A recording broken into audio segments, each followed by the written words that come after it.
I am in a Filipino or Philippine restaurant here in the capital of Finland, Helsinki. It's quite nice and cozy. Pobre fried chicken. I don't want to take this. It's a poor fried chicken.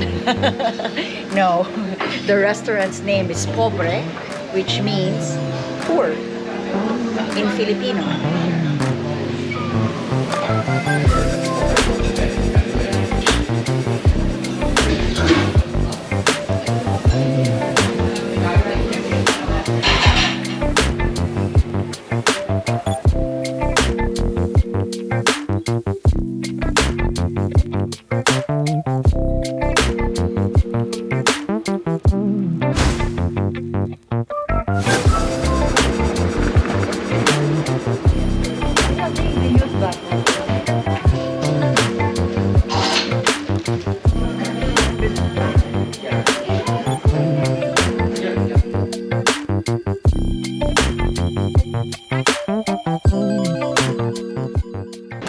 Some small after Christmas shopping here in Campi.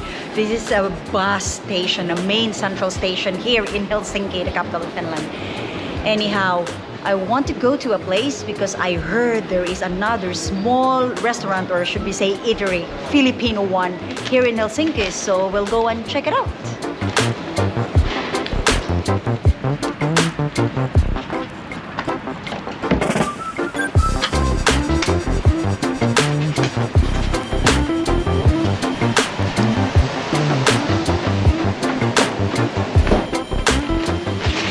So managed to come in here in another Filipino sort of restaurant, Philippine restaurant here in Helsinki. It's quite cute. It's in this kind of a hall where there are lots of food stalls as well. It's like a food court but indoor. It's really, really nice. It's cozy. Small but really good. I mean, all the best Filipino dishes that you can find in the north, south, east, west of the Philippines can be found here. You can order it here. Really nice. And we had to take away because we already ate in another Filipino restaurant. So still a good choice to come in here after all. Kamalig, Helsinki. Kamalig in our language means a hut or a small hut. It can be a house. It can be like a for leisure activity fun that you can sit in there together and eat something.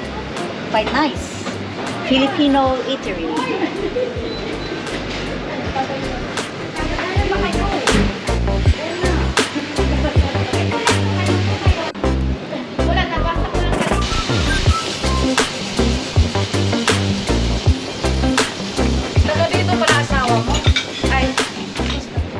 I have my Kamalig takeout from the Filipino eatery. It's a pancit, the noodle thing with prawns, and the spring rolls with meat, or called lumpia. Come there for dinner.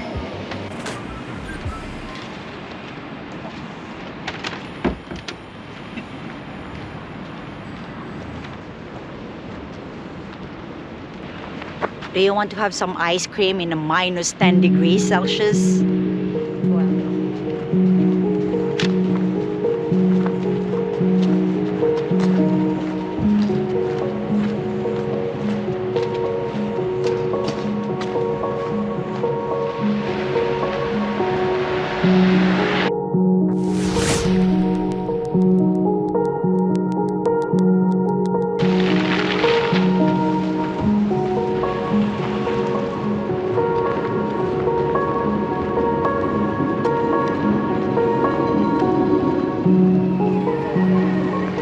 The heart of Helsinki city center.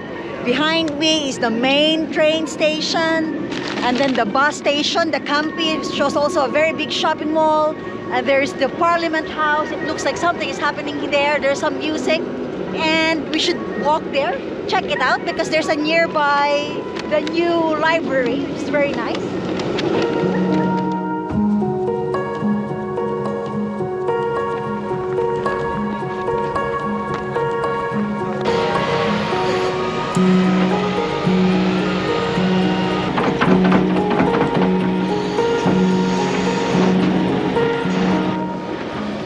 That very nice building is the Finnish National Library.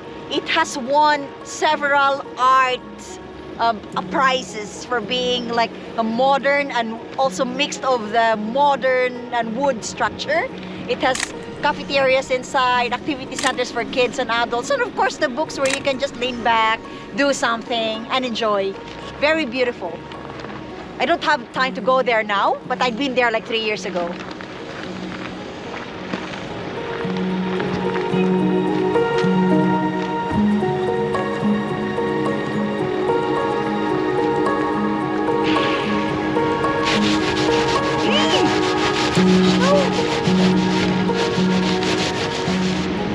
End of the very cold Finland holiday. Mr. Manaheim, bye. Kitos, we'll go home now.